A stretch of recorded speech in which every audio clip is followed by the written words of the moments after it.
So actually, I realized the other day, this dude that I know who decided to end his life.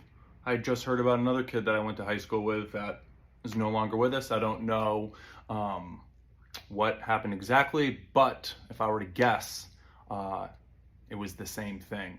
And again, kid I knew, wasn't very close with, but hearing about people my age who just decide to get on out of here, do that thing that you can't take back, it's not great. And it makes me think about the power of ideas. This book I read, The Myth of Mental Illness, guy talked about, these mental illnesses. It's not a problem with the brain. It's a problem with the way people think.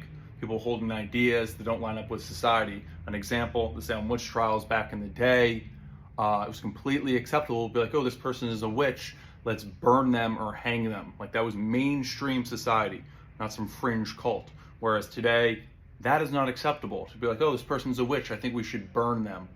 Not really doing that, out in freaking, I don't know, maybe they do it in LA, but they don't do it down here. It's not a common thing that happens anymore. And a lot of people hold ideas that are detrimental to themselves. Literally, one being like, I can't go on anymore. This is, life is pointless, blah, blah, blah. Those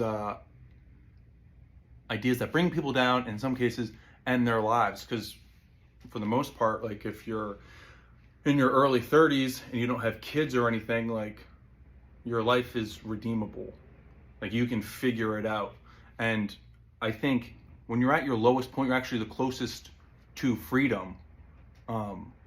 Because really, at the end of the day, all you really need is food, water, and a reason to live.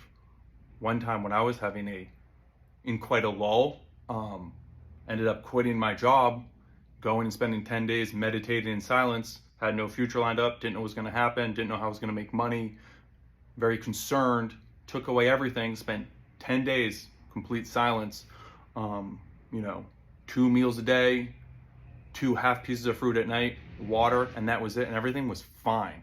Like, no stress, no anxiety, some discomfort from sitting all day, but realized that I was good with basically nothing.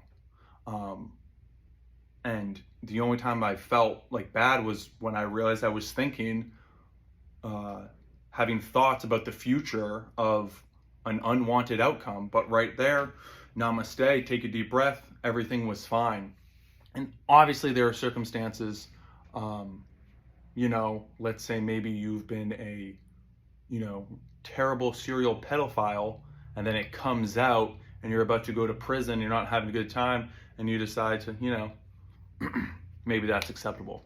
But many people finding themselves in a hopeless situation where it doesn't have to be that way, I think it's extremely difficult. Like, you're almost forced into becoming enlightened, but that's better than doing something you can't take back.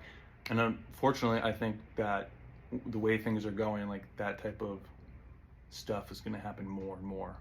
But anyway, onward and upward.